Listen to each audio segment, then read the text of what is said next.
ಗೊತ್ತಿರಲಿ, ಶಿವಯೋಗಿ ಡಾಕ್ಟರ್ ದಯಾನಂದ ಮೂಲೆ ಅಂತ ಯಾರು ಕರೆಯಲ್ಲ, ಕೆಲವೊಬ್ಬರು ಶಿವಯೋಗಿಗಳು, ಸಿದ್ಧಲಿಂಗೇಶ್ವರ ಸ್ವಾಮಿ, ಈ ಕೆಲವರು ಕೇಳಿದಷ್ಟೇ ಶಿವಯೋಗಿ ಅಂತಾರೆ. ಅವರೇನಿದ್ರು ಆಯತ ಲಿಂಗ ಸಂಬಂಧವಿಲ್ಲದಾದ ಅಂಗಭವಿ. ಎದ್ರ ಮೇಲೆ ಲಿಂಗವಿಲ್ಲದವ್ರು ಒಂದು ಶಬ್ದ ಕೊಟ್ಟರು, ಏನು ಅಂಗಭವಿ.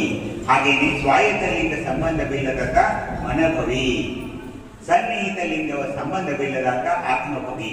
ಇದು ಕಾರಣ ಆಯತ ಲಿಂಗವ ಅಂಗದಲ್ಲಿ ಅಳವಡಿಸಿ, ಸ್ವಾಯತ್ತ ಲಿಂಗವ ಮನದಲ್ಲಿ ಅಳವಡಿಸಿ, ಸನ್ನಿಹಿತ ಲಿಂಗವ ಆತ್ಮನಲ್ಲಿ ಅಳವಡಿಸಿ, ಅಂಗ ಮನ ಪ್ರಾಣದಲ್ಲಿ ಲಿಂಗವ ಧರಿಸಿ ಹಿಂಗದಿದ್ದನೆಯ ಮಹಾಲಿಂಗವು.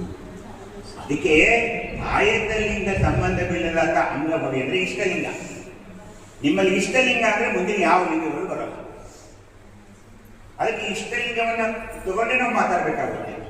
ಅದಕ್ಕೆ ಏನಂದ್ರು ಸ್ವತಂತ್ರ ಸಿದ್ಧಲಿಂಗೇಶ್ವರರು ಅವರ ಶಿಷ್ಯರು ಏನಂದ್ರು, ಅಂಗದಲ್ಲಿ ಆಯತವಾಯಿತು, ಮನದಲ್ಲಿ ಸ್ವಾಯತ್ತವಾಯಿತು, ಭಾವದಲ್ಲಿ ಸನ್ನಿಹಿತವಾಯಿತು, ಆಯತವಾದುದೇ ಸ್ವಾಯತ್ತವಾಗಿ, ಸ್ವಾಯತ್ತವಾದುದೇ ಸನ್ನಿಹಿತವಾಗಿ, ಸನ್ನಿಹಿತ ಸಮಾಧಾನವಾಗಿ ನಿಂದುದು.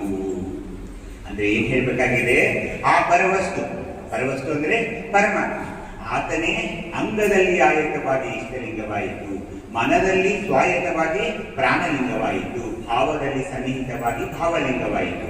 ಈ ರೀತಿ ಆಯತವಾದ ಇಷ್ಟಲಿಂಗವೇ ದೃಷ್ಟಿನೆಟ್ಟು. ನೀವು ಇಷ್ಟಲಿಂಗ ಪೂಜೆ ಮಾಡ್ಕೊಳ್ದಿದ್ರೆ ದೃಷ್ಟಿನೇ ನಡೋಲ್ಲ.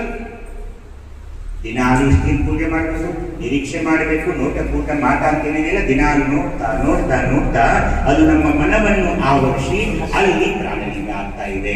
ಪ್ರಾಣಲಿಂಗ ಅಂದ್ರೆ ಉಸಿರು, ಪ್ರಾಣಲಿಂಗ ಅಂದ್ರೆ ಉಸಿರು, ತಗೊಳ್ಳೋದು ಬಿಡೋದು ಏನಿದೆಯಲ್ಲ ಅದೇ ಅದು ಲಿಂಗಾನೇ, ಅದಕ್ಕೆ ಪ್ರಾಣಲಿಂಗ ಅಂತಾರೆ. ಹಾಗೆಯೇ ಆ ಮನದ ಅರಿವು ಭಾವವ ವೇದಿಸಲು